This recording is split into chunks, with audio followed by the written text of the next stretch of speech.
So, kamusta na mga idol, Barangay Ginebra updates tayo ngayon, pero bago tayo magpatuloy, pa-like and subscribe naman po bilang suporta sa ating YouTube channel. Barangay Ginebra team mas lalo nga pong lumalakas or mas lalong lalakas ngayon nga pong January 2024. Napakagandang balita kasi ang muling pagbabalik nga po ni Justin Noype Brownlee at posible yan sa magiging laban nga po ng Barangay Ginebra dito nga po sa North Fort ngayong January 7, 2024. Posible din sa January 13, 2024 sa kupunan naman ng Road Warriors. So inaabangan po natin yan. At dahil nga po si Scottie Thompson na ang tinanghal nga po na captain ng Barangay Ginebra at yung authority na mag-decide sa first 5 lineup ay kay Scottie na. So kung titignan nyo mabuti, talagang binigyan na o pinabayaan na muna pansamantala ni Coach Tim Cone si Scottie Thompson na magdesisyon nga sa gagawing lineup or bubuing sistema itong Barangay Ginebra, which is talaga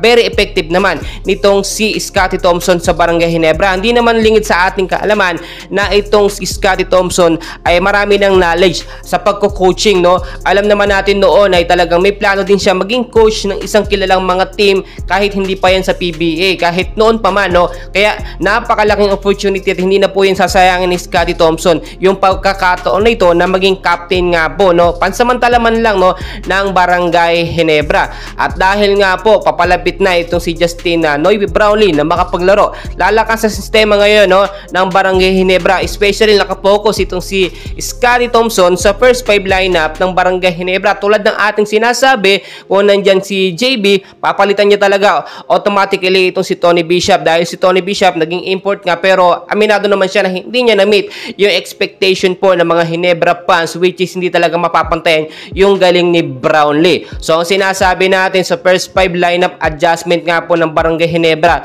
hindi po bagsasabayin yung dalawang big man, itong si Japet Aguilar at si Sistan. Paghihiwalayin po yan. Posibleng si Sistan po ay dalhin nga po dito sa second half, which is para hindi sila parehas pagod at yung depensa po ng Barangay Ginebra ay mananatili po sa loob ng laban. Ang nangyayari po kasi sa sistema nga po ni Coach Tim Cone nung ito pa pang si Eli Tenorio ang kanyang captain, nakikita po natin yung first 5 lineup ng Barangay Ginebra so far malakas naman. Pero yung sistema po kasi noon, yung mga player noon sobrang available pa halos lahat at malalakas pa, nasa kondisyon at nandun pa si Justin Noype Brownlee. At dahil nga po panibagong mga star player na nakapasok dito sa Barangay Ginebra, ibang sistema na ang nag-fit sa kanila, lalo't wala si Brownlee at si Tony Bishop naman hindi kayang mag-play ng iba't ibang mga role sa loob ng court. So nakita nyo itong si Scottie Thompson na pag-aralan na nga po yung mga sistemang ganon. At kahit nga po itong si Scottie kagagaling lamang si injury, parang walang nagbago, mas lalo pa nga siyang gumaling at mas lalo pang nabuo yung chemistry ng team. So ang sinasabi natin, Maverick Ahmisi at ito nga pong ibang player ng Ginebra ay aayon talaga sa lineup or magpipit sa sistema ni Scottie Thompson. And well guys, sa abangan natin, tulad ng aking sinasabi, ilang araw na nga lang po so far makakabalik na itong si Justin Noype Brownlee. January 7 posible sa kupunan laban ng Ginebra kontra sa North Fort. At ito yung sigurado natin dyan, January 13 po sa kupunan naman ng Road Warriors sa magiging laban naman ng Barangay Ginebra. And please guys, pakisuportahan naman po ng ating YouTube channel for more Barangay Ginebra